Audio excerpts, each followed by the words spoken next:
খাতুনগঞ্জে রমজানের যে নিত্য প্রয়োজনীয় পণ্য, ছোলা, বুট সবগুলো পর্যাপ্ত মজুদ রয়েছে। মজুদ থাকার পরেও কিন্তু সাধারণ ব্যবসায়ী বা সাধারণ মানুষের মাঝে এক ধরনের ক্ষোভ বিরাজ করছে, কারণ তারা বলছেন এসবের পণ্যের দাম বাড়ছে। আমরা গত কয়েকদিন ধরে খাতুনগঞ্জের সবগুলো পাইকারি দোকানগুলো থেকে আমরা খোঁজ খবর নিয়েছি এবং আমরা দেখেছি এখানে কিন্তু মানভেদে চনা বুট, যেটা বুট ছোলা, এগুলো মানভেদে পাইকারিতে আপনার 95 টাকা, 100 টাকা মানভেদে এভাবে বিক্রি হচ্ছে। যেটি ভালো মানের ছোলা সেটি বিক্রি হচ্ছে কিন্তু 100 টাকা, 102 টাকা পাইকারিতে।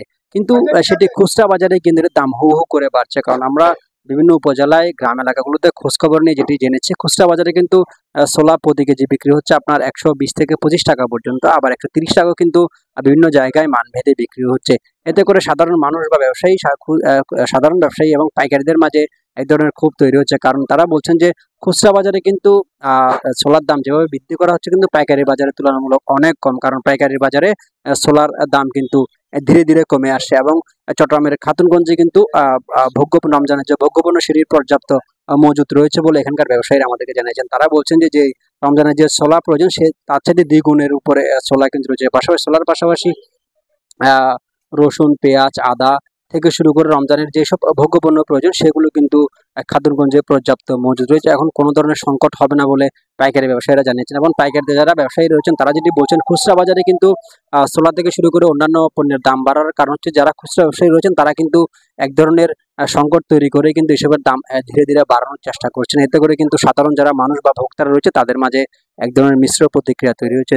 সেজন্য কিন্তু পাইকারি ব্যবসায়ীরা যারা রয়েছেন তারা বলছেন যে খুচরা বাজারে কিন্তু মনিটরিং খুবই প্রয়োজন। উপজেলা প্রশাসন বা আইন শৃঙ্খলা বাহিনী থেকে শুরু করে যারা বাজার তদারকি করেন তাদের একটাই দাবি, যেন খুচরা বাজারে যেন বাজার মনিটরিং করা হয়। পাশাপাশি যেটি বলা হচ্ছে যে আপনার অন্যান্য যেসব পণ্য রয়েছে সেগুলোরও পর্যাপ্ত মজুদ রয়েছে। শুধুমাত্র একটি অভিযোগ যেটা বারবার ব্যবসায়ীদের পক্ষ থেকে বলা হচ্ছে, আপনার বোতলজাত সয়াবিন বাজারে খুবই কম।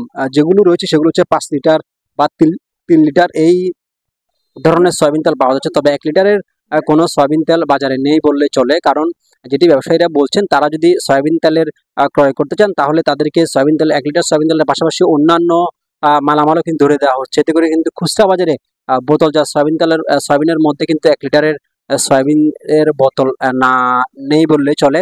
এতে করে কিন্তু যেটি রয়েছেন যে খোলা যে সয়াবিন তেল রয়েছে সেটি কিন্তু লিটার প্রতি বা কেজি 200 টাকা করে বিক্রি করা হচ্ছে। এসব বাজারে এলাকাগুলোতে খুঁজছে যেখানে কিন্তু বোতলজাত 1 লিটারের সয়াবিন তেল না থাকার কারণে তাদের মাঝে মিশ্র প্রতিক্রিয়া দেখা দিচ্ছে।